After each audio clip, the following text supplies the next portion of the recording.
Welcome to High Style Sundays. Y'all know what's going on. We down here at the Bippers. You know, we got the exclusive smoke. We got everything you need. Sponsored by La Boca Tequila, Spliffy. All the sponsors are here, man. We got a special guest. It's CIAA week. We got a special guest in the building, man. My man Fam came down, messed with us, talked to us about a couple things, man. Appreciate you. Man, no problem, G. Man, for people who don't know you, don't know what you about, even though they should know, if you in Baltimore, you gotta know who you are. Let them know who you are and what you do real quick. Man, FadamGotDaJuice, radio personality, media personality, record pusher, all of that, but entertainment, lifestyle specialist, man. I do a lot just to overall plug, to be honest with you. Okay, I like that. And you from Baltimore, right? Yeah, so I'm originally from New York, but I've been in Baltimore since I was like 10. Yeah. I think that's good enough. Yeah, that's good enough. Yeah.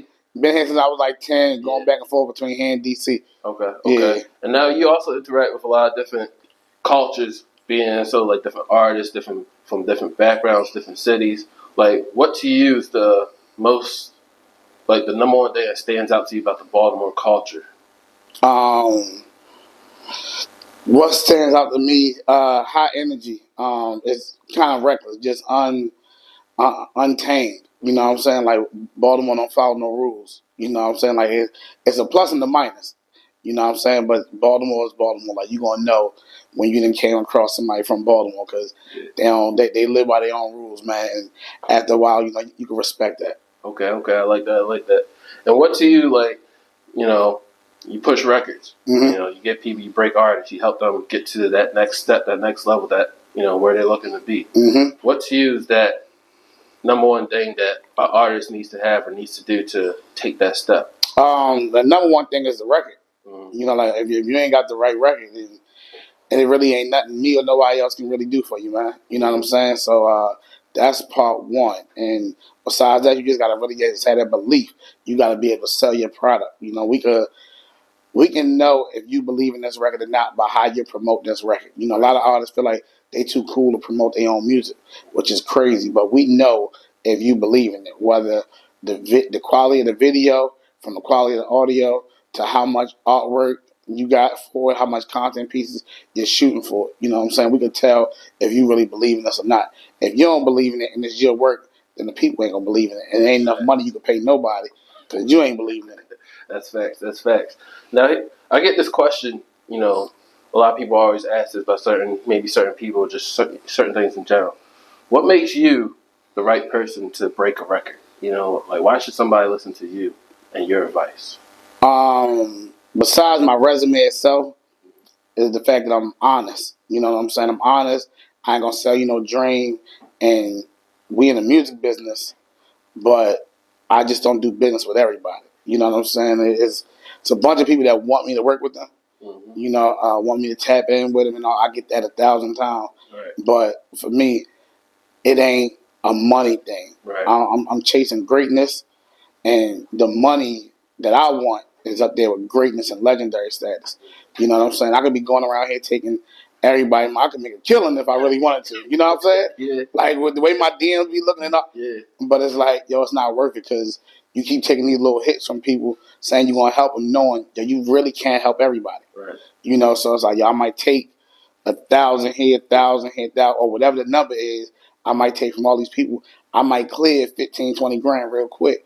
But now, if those guys, if their expectations aren't met, or they feel like nothing changed with their career after doing business with me, what ends up happening, even if I did my job, what ends up happening now is, you got people saying, man, I paid Fadam, but, man, it wasn't worth it. Mm-hmm. It wasn't worth it. I gave your money and it wasn't worth it. Then you get people that start saying, man, he scammed me. You know what I mean? Yo took my money and ain't really do nothing for me. I ain't about that. You know what I mean? Which is why it's kind of hard to get to me. I don't know what people are saying about me in the street.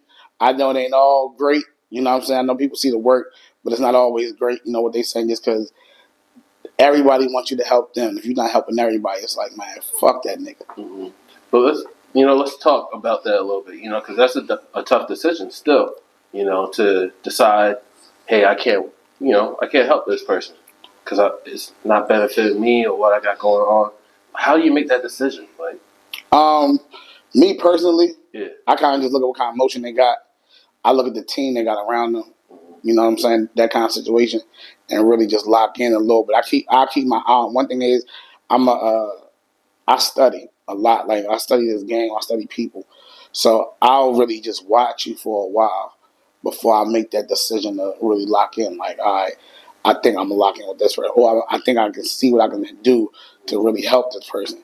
And honestly, that's the best way to go about it with me, because when it's that, there's no. If I rock with you and I believe in you and I see what you're doing, you just need an extra push. I'll help for free. You know what I'm saying? Just for you, just to get that extra push.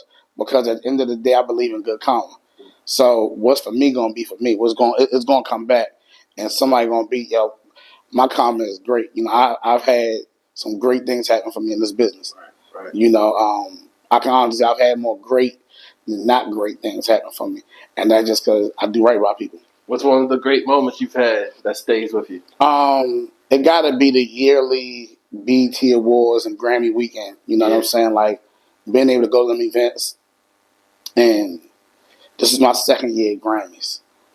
Going out there, being stopped by people out there saying like, "Yo, I know you," or "I know who you are," or just I get out there, people see that I'm out there, they calling me, "Yo, pull up on me," or "Hey, yo, look, here go the access for all these events, all these parties." I mean, "Hey, we doing a dinner, we want you to come to."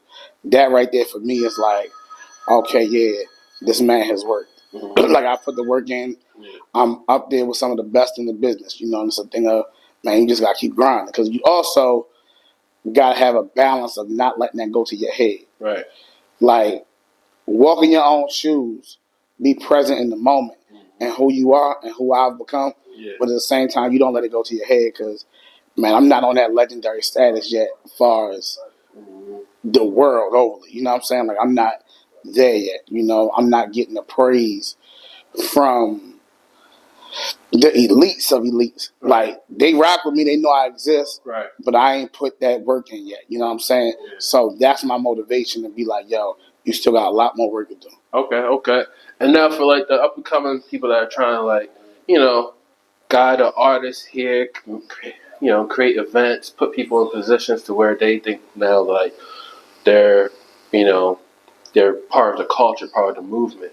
What steps, like maybe just name like 3 things or maybe one thing really that they should take, that they should watch when, you're dealing with other people's careers, you're dealing with other people's futures, their dreams, and what could turn into the reality.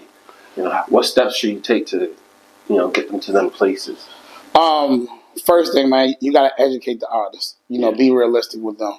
Let them know, like, we moving at a pace. Like, it's not going to happen overnight.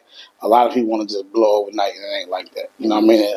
Tell them, I would always tell them, like, be grateful that we in these rooms. Be grateful we in these conversations. Right. Be grateful for the opportunities that we got right now. Because it's a lot of artists that want it. A lot of people want to do music. A lot of people want to do podcasts. Mm-hmm. So for you to actually be in a space and have, legit success, or you're making progress, that's big. It's a lot of people that they try to do it by themselves. I've met with people that's really, it's just them. They don't have no team.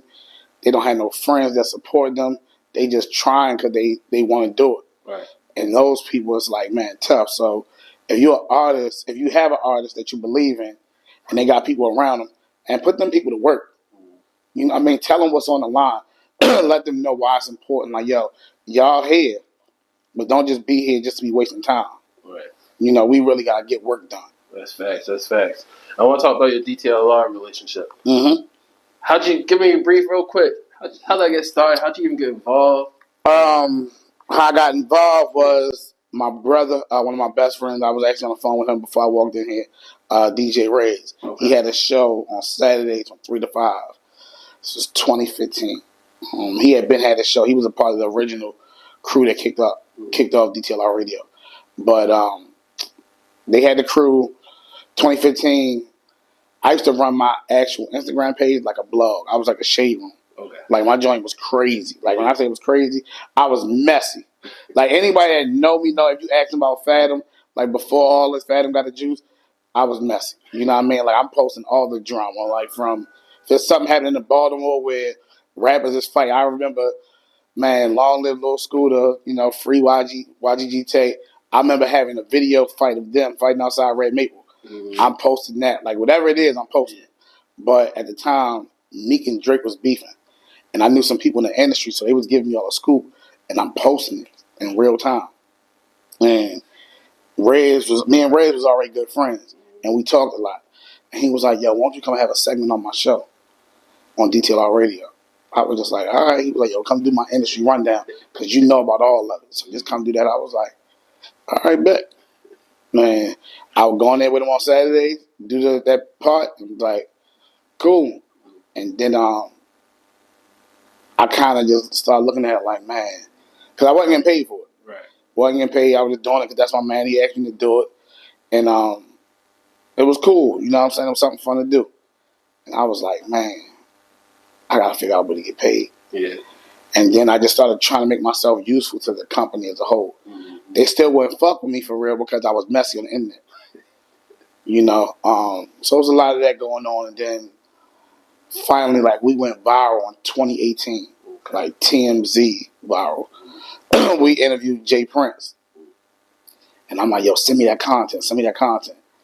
I end up getting the content from our engineer. Our man, Mark Henry, that was in the studio with us that day, he was like, yo, you got the audio? Yo, send me the audio. I'm going to cut it up for you because I didn't know what to do. Yeah. Then Mark Henry he was like, yo, you got some pictures from the joint? We happened to have a cameraman with us that day that Rez knew. Shout out to B. So we send all that around. I send all that to Mark Henry. He chopped it up. And then Flo called me and Flo like, yo, you got anything from that interview yesterday? I'm about to make y'all famous on Twitter. I was like, bet. And Flo that nigga's a confident nigga. Right. So I'm like, all right, bet. I send that shit to Flo. Flo put that shit on Twitter. Shit went crazy. Like, that shit was everywhere. Like, I'm like, oh my. And that was June 2018. It was game 1 of the NBA finals with Cleveland and the Warriors. Okay. So I'm thinking the finals about to come when the shit gonna die out. My cousin sent me the TMZ shit. My cousin was like, okay, Mr. TMZ. I'm like, fuck you talking about? She was like, yeah, they got you on TMZ. What? For the interview you just did. I'm like, what? She sent me the article. My name was in there. FadamGotDaJuice, a DJ Rez. I was like, holy shit. And at that point, I was like, all right, I got to start taking this a little more serious. Yeah. After that, it was off and running. Yeah, it was off and running after that. I like that. That's tough. Yeah. How would you say, like, being DTLR, the radio space is a little different still for you guys. But a lot of people say radio's dead. Uh-huh. How does that statement fit with you, and how do you make it, how do you feel like it's not really, because I feel like you're going to say it's not true. So, like, how do you feel about that? So I'm not going to say radio's dead, right? It's just not the only game in town no more. So you got to adjust, you know what I'm saying? Like, you got to try to be ahead of the wave. I remember trying to pitch a podcast to DTLR in 2015. Mm-hmm. I'm a Joe Budden podcast fan, but I'm a Joe Budden music fan too. Okay. So I was following his shit back then. And I'm like, yo, this podcast shit is about to be the wave. Because I found that Joe Budden joined. I was like, what other podcast exists? Because I still listen to podcasts. I don't watch them. Everybody watches them. I just listen. Right. So on the podcast app. So then I found Loudspeaker Network. Rest in peace, Combat Jet. And I'm looking, and I'm just like, damn. Like, Charlamagne had Brilliant Idiots. You had the Read with Kid Fury and Crystal. Angela Yee, Lip Service was up there. Loudspeaker Network was producing all these podcasts. So I'm looking, and I'm like, yo, we got to step into that space. Nobody wanted to listen. Wow. So what ended up happening with radio is radio took the content out of radio, where they just playing records and commercials, and it's really no interaction with the people. You really got to get back to that. What's great about DTLR Radio, if anybody listens to my show, Monday through Friday, 4 p.m. to 8 p.m., download the DTLR Radio app. You can pull it up on your computer, DTLRradio.com, And you can walk in the store. Yo, I have listeners. Like, I have real listeners that call every day when I'm in there from 4 to 8, telling me what songs they want to hear. And I'm going to play them.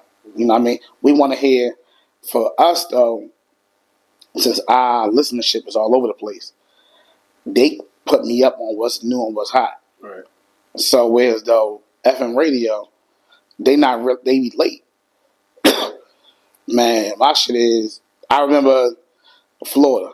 We got stores in Tallahassee, Miami, Jacksonville, all like Orlando. They was calling for Boss Man D-Lo. Didn't know who this nigga was. Couldn't find his music. It was only on YouTube, and it was dirty. I couldn't find no cleans. Then I finally found a clean. He ended up being signed to Alamo, and they sent me the joint. So I played this song, and they called. They were like, man, that's the wrong one. That's the wrong one. They cussed me out, you know what I mean? Yeah. And like, they like, yo, nah, you gotta play this one. Find this one. I called the label like, yo, we need this one. And they like, yo, we trying to push the other one. Fuck the other one. Yeah. We trying to push this. This is the one y'all need. This is the one they calling for. Mm-hmm. So they like, damn. Yeah. All right. Before you know it, Get In With Me is everywhere. Mm-hmm. They sent that shit out. You know what I mean? They gave it to me. I sent it out to all the DJs. I'm telling DJs like, yo, this is the one. Okay. You know what I mean? Yeah. Been up. You know what I mean? So it's all about really just being ahead. Like, radio just not the only game in town no more. Right. You know, shout out to a lot of my people. A lot of people don't know. Some people do know. Radio just made a big adjustment. It's doing a big shift. Mm-hmm. 2 labels combined. Def Jam and Republic combined. Universal and Interscope combined. My bad. Def Jam and Republic, Interscope, and Capitol combined. Okay. So what happened with that, and they're all under Universal. And what happening, unfortunately, is a lot of people lost their jobs. A lot of my friends lost their jobs. Right. A lot of people I'm super close with. A lot of people that was activating me, getting me paid, you know what I mean, to work records and to do these projects and to help with A&R. Right. A lot of A&R. A lot of people got clipped. So it's an ugly game, you know, because a lot of things are going digital. Mm-hmm. And AI is taking over. For sure. Yeah. For sure. So, you know, we just got to figure it out. You know what I'm saying? We all just got to figure it out. Don't you think? Because I noticed you said something on Twitter where it's like, you know, so, correct me if I'm wrong. There's a lot of opportunity now for people to work with people because you know they're freelance. Yeah, freelance now. Yep. Where's that opportunity? Like, how should people reach out to those type of people, and like, what can they be looking forward to getting from that? So one thing I do is like whoever I want to work with. Yeah. And I mean, and I still do it till this day. Whoever I want to work with, whoever I want to build with, you find a way to support them people first. So I'm hesitant and standoffish with a lot of people because so many people are coming to me asking for shit. Yeah. Like, and I understand the responsibility we have when you're in these kind of positions. People love asking you for shit. I can't be FadamGotDaJuice and want to be FadamGotDaJuice without expecting people to ask me for shit. Yeah. That's a part of the game. But then you also got to look and be like, all right, yeah, people asking me for shit, but what are niggas doing to help themselves, number one? Right. You know what I mean? That's number one. Number two, do they understand when you ask me for shit, what that come with? Number three, have you supported anything I'm doing? So one of my mentors, Wilt Wallace, he's a vice president over at Columbia. How we built a relationship was when I saw him post some shit, a new song or some shit, I would repost it, tag him, and be like, yo, y'all make sure y'all show love to this song. You know, if it's the hottest shit out. I don't care what the song was. If I thought it was hot, when he was posting it, cool. So Wilt mine was, and this was 2016, he like, yo, this nigga, like, he love this shit. Yeah. You know what I mean? He's showing love. Yeah. So he noticed that I was showing him love and all that type of shit. After a while, he was like, all right, bet. So he would come to town, or if it was an artist in town, yo, I got some tickets. Okay. You trying to go? Yo, I got some passes. You want to go? Or, yo, we want to go to dinner. I want you to pull up. It was just networking and just building. I didn't get a check. He didn't find me a check until 2019, 3 years after we met. You know what I mean? Because his whole thing was, yo, you went so hard for me all this time. Yeah. I know once I give you a check, you're going to go crazy. Right. And that's what I did. You know what I mean? At Warner Records, that was my first contract. So I always tell people, show love first, then ask. Even if you know your whole thing is you just want something from that person, at least show love first, because understand you're not the only person asking that person for something. Everybody's asking. Everybody's asking that person for something. So it's like, yo, show love first and then double back on them. All right. Yeah. I show love now. How can I, you know what I mean? Like, how can I break in with this person? Because once they show you, once somebody keeps showing you love, it's like, all right, how can I help this person? That's real. That's real right there. Like, niggas hit me all the time. Niggas, I get it too. So that's why I'm like, niggas hit me all the time. You know what I'm saying? It's just like, dang, I be looking like, yo, y'all niggas don't support nothing I got going on. And me, I got a bunch of shit going on. Yeah, facts. You know, whether I'm working a record, whether I just interviewed somebody, whether I on DTLR radio every day, yo, y'all niggas don't be supporting nothing. Yeah. And I know my shit not whack because my shit be going viral. My shit be doing numbers. Yeah. You know what I'm saying? But it's like, damn, y'all not supporting nothing. Niggas be, yo, like, share, comment, and all that shit. And I'm like, I don't do all that like, share, comment. I never post that. I don't know why. I feel like begging. Yeah, I feel like if your shit is dope, they gonna like, share, and comment. Like, I put a video up yesterday of me doing this this obstacle course joint we got down at DTLR, right, at the Fan Fest. Yeah. And I just got there. I had on these Under Armour boots, Under Armour sweatsuit. I didn't know what the obstacle course was. I was like, let me try it. You know what I mean? But I knew I was being funny too, right? Yeah. I get there and I'm struggling through the whole course, right? It's funny as shit. Everybody liking that joint, commenting, sharing it. So it's like, yo, if you do something engaging, something dope, then people gonna like you. Don't have to ask you to like, share, and comment. I gotta ask you, did you think that was a wall right there? So you know what I thought? I didn't think it was a wall. Yeah. But I thought something was holding it. I thought it was something solid. Right. You know what I mean? Like, I'm like, all right, this is right here. Something should be right there. And I pushed it and was like, oh, shit. Because I'm thinking like the whole shit. But what really messed me up was dumb about me was I had already been on the other side of the wall because that was our little break room. But I just didn't even put to it. Like, yo, as soon as I, like, right now, like, for lack of better words, I'm like the face of DTLR, right? Yeah. They fly me around to different events. I host stuff. Like, I'm their guy. Mm. So usually when I get on site for whatever we're doing, as soon as I get there, everybody just pulling me in different directions. Right. Fadam, we need you. Fadam. So as soon as I got there, it was, yo, let me walk you upstairs. We got another outfit for you to wear. Boom. We got this for you. We got this. Oh, here go the break room. We got crab cakes over here. So I get there and I'm just walking. So when I see this obstacle course and all that, it's the first time I've seen it. You know what I mean? I hadn't even seen nobody really do it yet. So I'm like, what am I supposed to do? And I know I'm the funny nigga. Like, I typically don't show my personality online. Though, right. Because for the longest, I was trying to be an industry executive. Okay. So I was trying to carry myself a certain way. So I kept it just about posting music as it relates to DJs and that.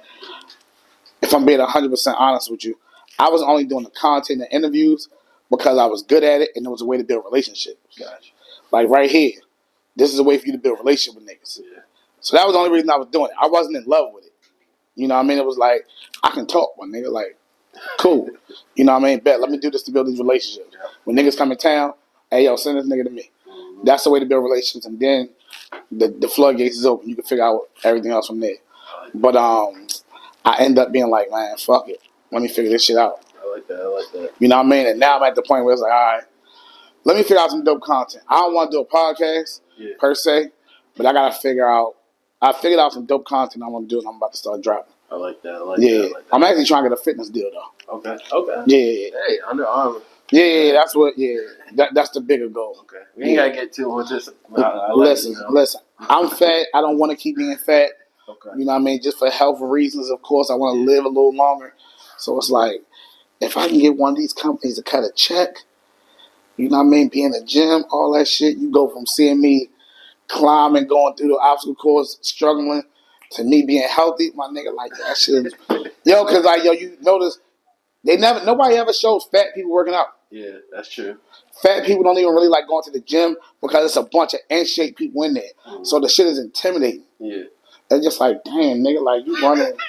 You know what I'm saying? Like, yo, my nigga, you running healthily on this treadmill, 20, 30 miles an hour. My nigga, I'm over here struggling, about to die with this bitch. Like, nigga, no, like, I really would love to just open a fat gym. Okay. Just for fat people. That'd be dope, though. Like, yo, you gotta weigh at least 2. Yo, your body fat gotta be over this level to be in this gym. I'm telling you, like, that's why I'm fat. So I know how I feel when I'm in the gym. In my building, I hate to see a nigga come in the gym. Like, my nigga, you see I'm in here, yo. You don't even need to be in here right now. Just wait, yo. Just wait. Let me knock out this little elliptical shit what I'm doing, my nigga, and go about your fucking business. You know what I mean? Like, you can miss a day. Yo. For real, my nigga. That's real. I feel that a little bit. I feel that. So, all right, for this part, I'm going to ask you, name 3 name 3 the first artists when it comes to recognizing, being much recognized. You see that they're working and they're doing their thing. Upcoming? Just name them 3 and don't. From Baltimore? From Baltimore. We're going to do the 3 from Baltimore. You don't have to give no explanation why. Just name them. That's up and coming? Up and coming. NASG Chad, I love that kid. He's fire. I don't know that nigga personally at all. The nigga's hard. 448 Reek, that nigga's fire. Third one that's hard, upcoming out of Baltimore that I fuck with. Damn, who am I gonna forget? I know I'm gonna forget one of these niggas. That I like. Damn, it gotta be 3. That's tough. It's crazy because the nigga SG Cash is super talented. Yeah. That nigga got so much music, my nigga. Like, he got so much music. Right. It pisses me off because while they were doing all this music, the nigga that he signed to is my man. It's my nigga. I kept saying, like, yo, how are you gonna put all this music out?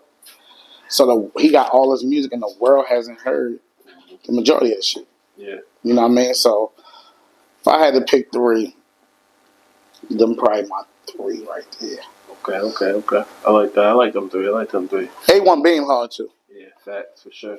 Yeah. For sure. They're my 3 though. Okay. And we're gonna wrap it up. If you can give us one piece of advice, one word of advice you can give to anybody in general coming up in this music industry, business, entertainment game, what would you tell them? You gotta give support to get support, my nigga. Like, I don't care how dope you think you are. You gotta give support. Show love, get love. Like, that's as simple as it is, my nigga. Like, it don't take nothing. Niggas want every DJ to play their record, but them niggas won't share DJ's party flyers. They won't pull up on DJ and buy that nigga a drink or nothing. You know what I'm saying? You gotta show love to get love, nigga. Everybody smoke weed, nigga. Walk up to that nigga. Nigga, I got a blunt I rolled up just for you, my nigga. And then, yeah, you know what I mean? And then, listen, nigga, I went to Bippers, I got some weed, nigga. Here you go, my nigga. You know what I'm saying? Boom. Just like that. It's something, my nigga. Like, everybody wants something for nothing, and this shit is crazy to me. Facts. But that's that. That's facts, man. I appreciate you pulling up on us.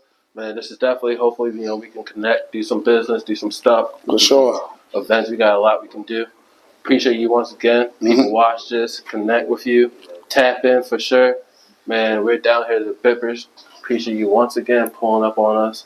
Y'all know what's going on. We got La Boca Tequila, we got Spliffy. We got all the sponsors. Shout out to all of them. E&J billboards. We see all of them billboards. All the other billboards around the city. Shout out to everybody doing their thing. I got billboards everywhere, my nigga. Hey, my man, you driving down, it's like New York City. You gonna see them. Hey, yo, you ain't gonna miss that billboard, baby. Man, appreciate you once again. Yes, sir. Salute.